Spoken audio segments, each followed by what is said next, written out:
lesson, we're taking a look at the song Lithium. This is part of my Nirvana series, which you can find a link for in the description. In the first lesson of the series, I went over Kurt Cobain's playing style and techniques, so well worth checking that video out alongside these song lessons. This is another one of my favourite Nirvana tunes, and probably the same for quite a lot of people. It's got a really cool guitar part for the verse and a chorus that everyone wants to sing along with. Now tuning wise, we're in D standard again, just like we were for Come As You Are, so that's the guitar tuned down a tone from standard tuning. However, in live footage I've seen them play it in D standard, but also in E flat, so only a semitone down, and also just normal E standard tuning. So there's not really a convention for the tuning in live performances. Just make sure you're in the right key for the version you want to play along with and you'll be all good. And with that in mind, let's take a look. So we'll start with that intro and verse part. Now most of the detail of this lesson is going to go into this section. I'll take you through that first isolated progression that you hear on the track exactly as it was played, but you can definitely allow yourself a bit of freedom. You don't always have to hit exactly the right string all the time. It's up to you how accurate you want to be, and definitely allow yourself a bit more freedom when the band and the vocals join in as well. Now sound wise, it's pretty clean. I've got a little bit of reverb on just for a bit of depth, and you can also hear a bit of a phasing type effect, so maybe experiment with a bit of modulation. In the demo at the start I used a hint of chorus with the depth set pretty low, so just experiment until you're happy with it. So we're starting with a palm muted strum on an open E power chord, which sounds like this. So you've got to get the palm muting right in the right hand, and it really is quite a heavy strum to give it a chunky sound on the chord. Following this, we're going to do a percussive hit. So I'm using my left hand to just rest on the strings and mute them, and I'm also strumming into a palm muted sound as well. So if we put those two together. Following this, we're going to hit just the open low E string, still got a little bit of palm muting going on here. Then first finger is going to go down on the note G sharp, which is the 4th fret of the low E. We're going to down pick that one. And then we're going to up pick the 3rd finger, playing the 6th fret on the A string. This gives us a little 2-note power chord. So that little 3-note run, open, 4th fret, then 6th fret on A string. So if we put all this together, what we've done so far.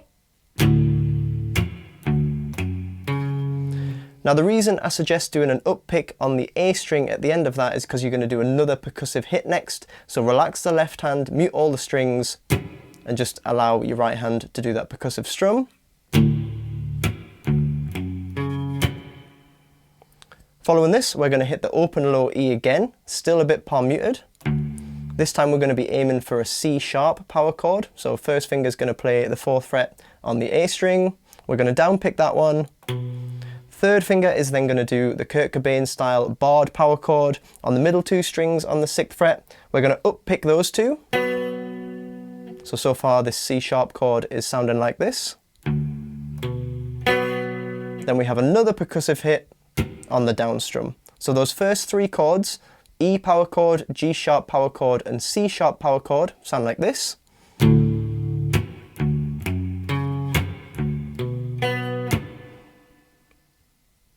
Next, we've got an A power chord. Once again, we're starting with the open low E. That's kind of his way of getting into each chord. So open low E, first finger goes down on the 5th fret on the low E string. That's the root note of our A power chord. We're going to use the 3rd finger to bar the 7th fret on the A and D strings, and this time we're just going to pick individual strings. So picking the A string, then the D string. Now rather than go back to the low E string to play that A note again, we're just going to take the hand off and hit the open A string. And that gives us a chance to move our hand towards the next chord. So the A part sounds like this. And if we add that on to what we've done already.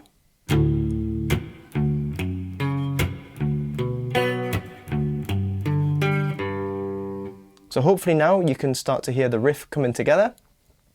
To finish it off, we're moving to a C power chord using the Kurt Cobain style, so rooted on the 3rd fret of the A string. We're going to strum this one 3 times, down, down, up. Then on the next down strum, we're going to slide into a D chord 2 frets higher. And we're just going to strum down, up, down. So that C to D is going. And then there is another up strum, but it sounds like he kind of just catches the open A again. I wouldn't worry too much about that. If you just catch a bit of the open strings, it's just the natural sound of changing the chord. But after that D chord, we're sliding down to a B power chord, and it's the same kind of pattern going on here. So down, down, up on the B, and then slide into the D and do down, up, down, up. And once again, you might catch that open A string on the change. So just that ending from the C chord, we're going C, D, B, D, and then jumping back to that low E string. So if we put the whole thing together, we've got E, G sharp, C sharp, A, C, D, B, D.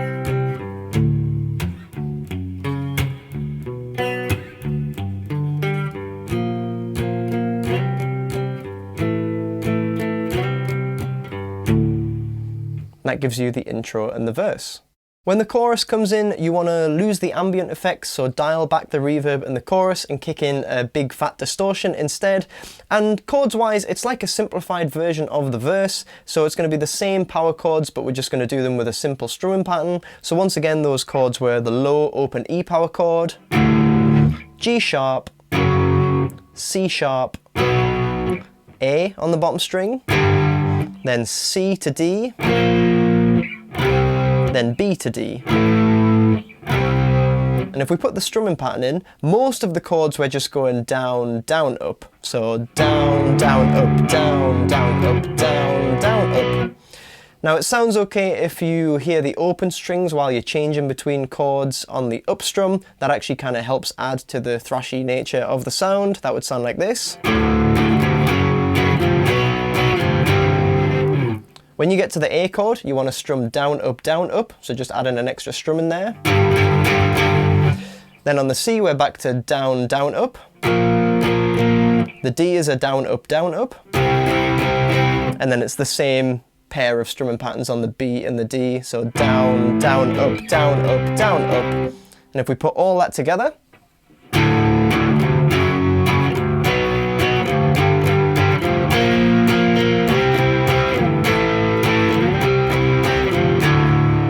just repeats like that and you've got your chorus. Might also be worth mentioning that sometimes when you watch the live versions, Kurt Cobain does his typical open D power chord with first and second finger that I spoke about in the first lesson of the series. Might just be because he's concentrating on singing and it's easier than sliding about all over the neck. Now, structure-wise, after the first chorus, you're just jumping straight back into the verse, so you'll want to turn the distortion off, maybe turn the ambient effects back on as you're doing that. Got to get used to that transition because it can be a little bit tricky. But after the second and third choruses, you're going into the bridge section, which we'll take a look at now.